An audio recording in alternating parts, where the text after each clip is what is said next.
ഇന്ന് നമ്മൾ ഉണ്ടാക്കാൻ പോകുന്നത് സോയ ചങ്ക്സ് ആണ്. അതിനുവേണ്ടി സോയ ചങ്ക്സ് ചൂടുവെള്ളത്തിൽ കുതിർക്കാൻ വെക്കുക. അതിനുശേഷം വറുത്തരച്ച കറി ഉണ്ടാക്കാൻ വേണ്ടി തേങ്ങ ചെരുകി അത് ഒരു പാത്രത്തിലിട്ട് മൂക്കാൻ വേണ്ടി മുളക് പൊടി 2 ടേബിൾ സ്പൂൺ, മല്ലിപ്പൊടി 3 ടേബിൾ സ്പൂൺ, മഞ്ഞൾപ്പൊടി 1/4 ടേബിൾ സ്പൂൺ ഇട്ട് കൊടുത്ത് അത് വഴറ്റുക. അത് മൂത്ത് വരുന്നത് പോലെ അത് വഴറ്റിക്കൊണ്ടേയിരിക്കുക. തുടരെ വഴറ്റിക്കൊണ്ടിരിക്കുക. ഇപ്പം നല്ലതുപോലെ മൂത്ത് വന്നിട്ടുണ്ട്. അതിനി മൂത്ത് വരുന്നുണ്ട്. അതിനി ഒന്ന് മാറ്റി വെക്കുക.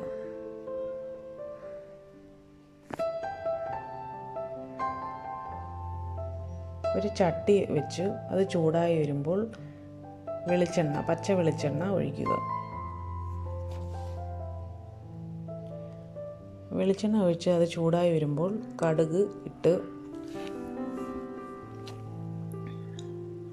ഇട്ടതിന് ശേഷം അത് പൊട്ടിയതിന് ശേഷം നമ്മൾക്ക് ആവശ്യമെങ്കിൽ തേങ്ങാക്കൊത്ത് ഇട്ട് കൊടുക്കുക.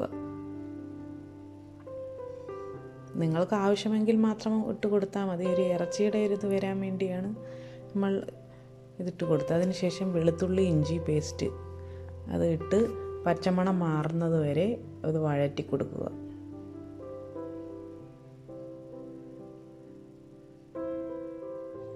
അതിൻ്റെ ഒരു പച്ചമണം മാറുമ്പോൾ സവാള ഇട്ട് കൊടുക്കുക.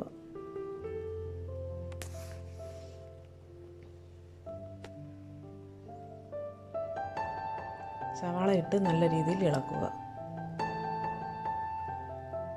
നല്ല രീതിയിൽ വഴറ്റണം. കുറച്ച് കറിവേപ്പില ഇടുക നല്ലൊരു മണത്തിന് വേണ്ടിയും. വേറെ കുറച്ച് പച്ചമുളക് ഇടുക. കുറച്ച് തക്കാളി ഇട്ട് കൊടുക്കുക. അരമുറി തക്കാളിയാണ് ഞാൻ കൊടുത്തിരിക്കുന്നത്. ഒരുപാട് തക്കാളി ഉപയോഗിക്കേണ്ടെന്ന് വിചാരിച്ചിട്ടാണ് അരമുറി തക്കാളിയെ ഉപയോഗിച്ചിട്ടുള്ളൂ. കറിക്കനുസരിച്ച് അത്രയും മതി. അരമുറി തക്കാളിയും കൊടുത്തു ഇട്ട് നല്ല രീതിയിൽ വഴറ്റുന്നു.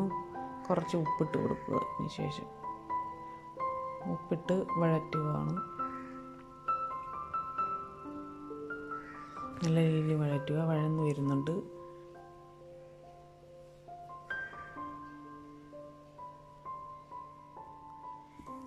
അതിനുശേഷം നമ്മൾ ചൂടുവെള്ളത്തിലിട്ട് കുതിർക്കാൻ വെച്ചിരുന്ന സോയ ചങ്ക്സ് പിഴിഞ്ഞ്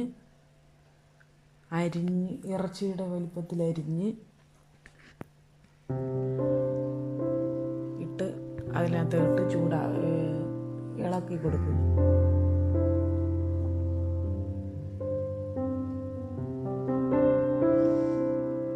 ഇനി നമ്മൾ നേരത്തെ വറുത്തരയ്ക്കാൻ വേണ്ടി തേങ്ങ മൂപ്പിച്ച് മുളക് പൊടി മല്ലിപ്പൊടി മഞ്ഞൾപ്പൊടി ഇട്ട്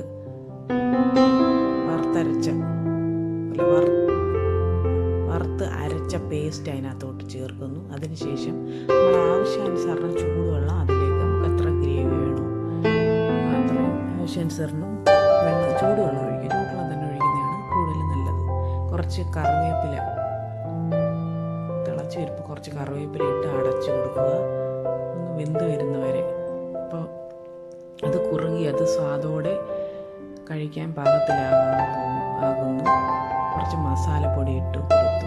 അതായി. അതിനുശേഷം നമ്മുടെ കറി റെഡിയായിരിക്കുകയാണ്. നമ്മുടെ കറി ഇഷ്ടപ്പെട്ടെങ്കിൽ നിങ്ങളെല്ലാവരും സബ്സ്ക്രൈബ് ചെയ്യുക, ലൈക്ക് ചെയ്യുക, ഷെയർ ചെയ്യുക. നമ്മുടെ കറി ഇവിടെ ആയി കഴിഞ്ഞിരിക്കുന്നു. ഇറച്ചിയെ വെല്ലുന്ന സോയ ചങ്ക്സ് കറി.